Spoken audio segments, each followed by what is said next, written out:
Well, I have two texts this morning because it's good to read the Bible antiphonally. Do you know the word? Antiphonal. In many traditions, most of them liturgical, but others, it's not uncommon for two choirs to sing back and forth to one another, one answering the other with a word or a phrase. It's like a musical conversation around a theme. If you've ever used a lectionary, a list of scripture readings, they can work the same way. Try reading an Old Testament text, a gospel text, an epistle, a psalm, all together each day. They start speaking to each other. I've been stunned at the insights I've gotten just reading these different parts of Scripture together. Read the whole Bible, but read its parts sometimes and let them speak to each other and to the whole. So, two texts. The first is from Revelation chapter 1, verses 4 and 5. It's in keeping with the theme of the city of God as we see it in the book of Revelation. Augustine said history is the tale of two cities. There's the city of sinful humankind. In the book of Revelation, it's the slut, the whore of Babylon, drunk on the blood of the helpless and the weak and the saints, sitting on a beast, terrifying. And then there's the city of God, the city that will remain, the city that will one day come down out of heaven like a bride, a virgin bride,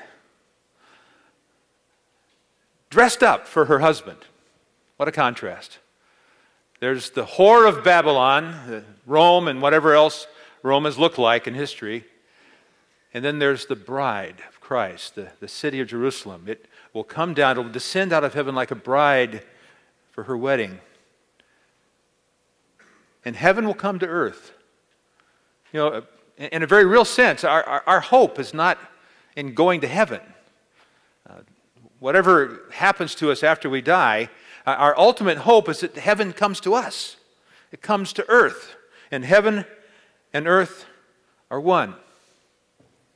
So the city of God and the city of sinful humankind. And they're both in the book of Revelation. And then we're going to see another text that in a way sort of sings back in a very different situation. The message that comes through in these opening lines from Revelation chapter 1. I've highlighted the phrase I want you to pay attention to from Revelation chapter 1. John to the seven churches in the province of Asia.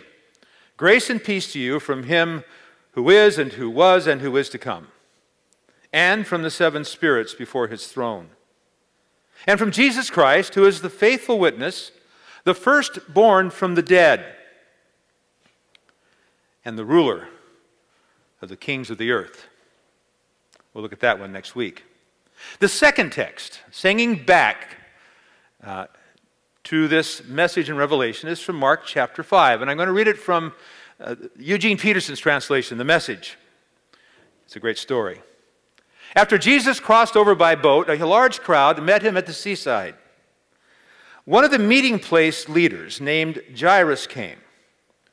When he saw Jesus, he fell to his knees beside himself as he begged, "My dear daughter is at death's door. Come and lay hands on her so she will get well and live."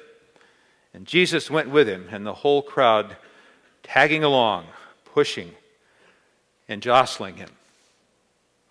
Well, I hope you already know the story, but if you don't, it has a very happy ending. Though the girl dies before Jesus gets to her, she's raised by Jesus, and he shows himself to be exactly what the book of Revelation says he is: the firstborn from the dead. This is very, very good news. The happiest of endings. And I'm going to give you two reasons why it is. First reason, you're going to die. No one here can stand before death. No child, no grieving father or mother, no doctor, no scientist, no priest, no pastor. I saw a crayon drawing taken from the wall of a cancer ward. It was drawn by a dying child. Filling the picture was a giant tank. its big gun pointed down on a tiny little girl holding a tiny little sign with the barely discernible words, "Stop. Stop." No one can stand before death. It's a cold, remorseless monster with an insatiable appetite. It's the great leveler. It swallows up young and old, high and low, alike. Even the wise die with the foolish and the animals, the dogs, the slugs, the birds, and warthogs. You name it, we all die. Psalm 49. Those who are wise must finally die, just like the foolish and senseless, leaving all their wealth behind.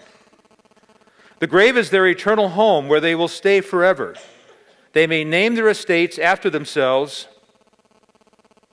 but their fame will not last. They will die just like the animals. At this point, I kind of like the King James Version. They will die just like the beasts. Psalm 62. Common people are as worthless as a puff of wind, and the powerful are not what they appear to be. If you weigh them on the scales, together they are lighter than a breath of air. No one escapes death. Our mortality rate is 100%. All of us are helpless before death. We know this, right? Well, maybe not. Maybe we act as though we didn't. Or we look the other way, hoping that when we look away, it will go away. I hope you know the 17th century scientist, theologian, philosopher, Blaise Pascal. This was the issue in France in the 1600s, because you know it was the issue in Germany in 1100. It was the issue in Greece in 400. It's always been the issue. We all know this, do we? Pascal wrote, "Between us and heaven or hell, there's only life, halfway, the most fragile thing in the world." He had an image of men waiting for execution.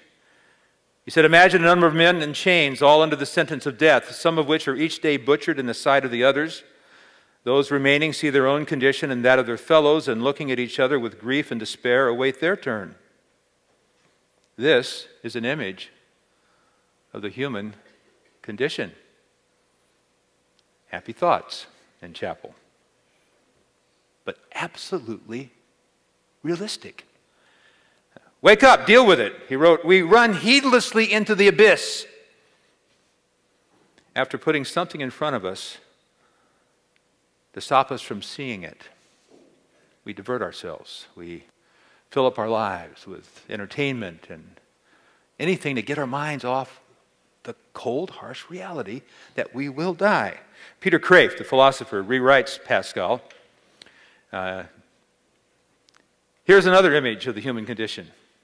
We're locked in a car, our body, rushing furiously down a hill, time, through fog, ignorance, unable to see ahead over rocks and pits, wretchedness.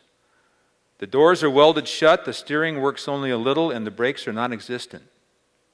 Our only certainty is that all the cars will sooner or later fall over the edge of the cliff, death. So what do? We erect billboards at the edge of the abyss so that we won't have to look at the abyss. The billboards, amusement, diversions. You know, there's a saying, there's no such thing as an atheist in a foxhole. It's not true. There are plenty of atheists who go to war and who die horrible deaths and never once give God a thought.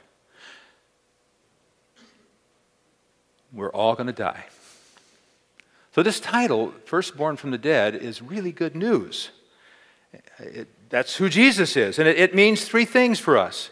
It means, number one, that Jesus died like all the rest of us. He shared fully in our humanity.